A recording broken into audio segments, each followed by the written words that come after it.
Сәлеметсіздер ме? КББ 19 оқу тобының білім алушысы. Бүгінгі сурет пәнінің тақырыбы адам басы бұлшықеттерінің пластикалық анатомиясы. Гудонның гипстік жұмыстарының анатомиялық суретін салу.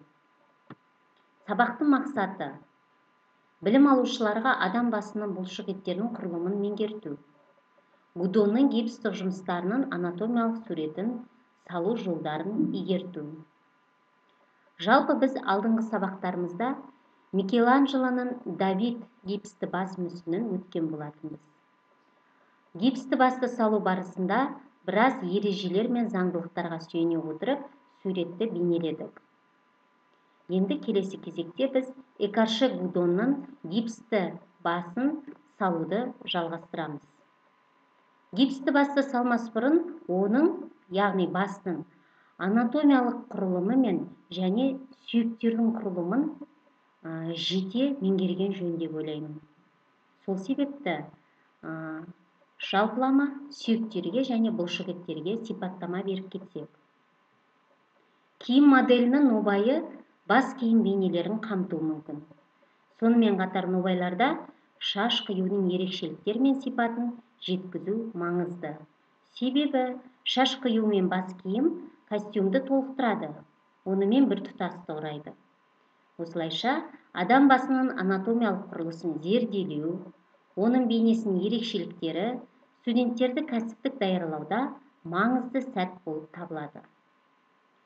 Адам басының суретін салу бейнелеудің ең қиын объектілердің бірі болып табылады. Сондықтан да басты суреттеуге дайындық бірте-бірте болуы тиіс. Бас бейнесін салудың негізгі қағидалар мен заңдарын игеру, оның нысанының конструкциялық негізін талдаудан, бас сүйек анатомиялық құрылысын зерделеуден басталады. Бас сүйек екі бөлімге бөлінеді: ми және бет жақ. Ми бөлімі 8 сүйектен тұрады. Олар маңдай, төбе сүйек, 2 жұп болады, желке сүйек, самай жұп болады, шыбық сүйек, торлы, яғни көздің ішкі қабырғасы, мұрын үстіндегі және қас үстіндегі доға. Маңдай сүйекте 14 маңдай төбешігін көрсетеді. Жалпылама біз сүйектерге сипаттама беріп кетсек, келесі кезекте адам басының бет бұлшықеттеріне сипаттама берсек.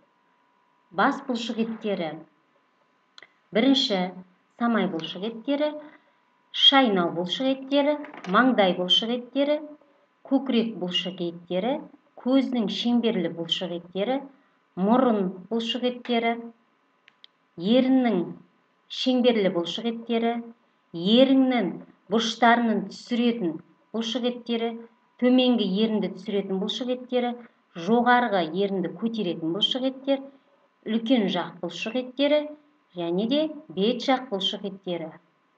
Соңғысы күлу бұлшықеттері болып бөлінеді.